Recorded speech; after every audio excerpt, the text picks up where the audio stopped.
আসসালামু শর্টকাট টেকনিকের ২৪তম ক্লাসে আজকে আমরা দেখব কপাটিকাগুলো ৭টি কপাটিকার অবস্থানগুলো মনে রাখার জন্য শর্টকাট টেকনিক।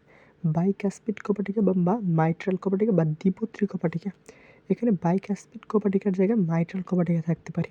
আর বাইকাস্পিড কপাটিকার সামনের বাঁ দিয়ে মনে রাখবো হচ্ছে বাম অ্যাট্রিয়াম ও বাম ভেন্ট্রিকলের সংযোগস্থলে।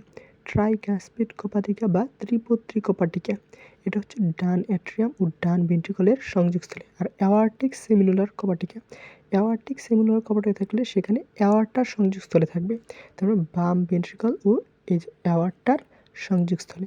পালমোনারি সেমিনুলার কপাটিকা, পালমোনারি সেমিনুলার কপাটিকা পালমোনারি ধমনির সংযোগস্থলে ও ডান ভেন্ট্রিকলের সংযোগস্থলে। আমাদেরকে নামেই বলে দেয় যে এটা কোথায় অবস্থান করবে। থিবেশিয়ান বা করোনারি কপাটিকা, করোনারি সাইনাস ও ডান অ্যাট্রিয়াম, করোনারি কপাটিকা করোনারি সাইনাস ও ডান অ্যাট্রিয়ামের সংযোগস্থলে। এবং ইউস্টেশিয়ান কপাটিকা হচ্ছে ইনফিরিয়র ভেনা ক্যাভা ও ডান অ্যাট্রিয়ামের সংযোগস্থলে। ভিডিওটি ভালো লেগে থাকলে ফেসবুক পেজটি ফলো দিয়ে রাখো এবং যারা ইউটিউব থেকে তারা ইউটিউব চ্যানেলটি সাবস্ক্রাইব করে রাখো।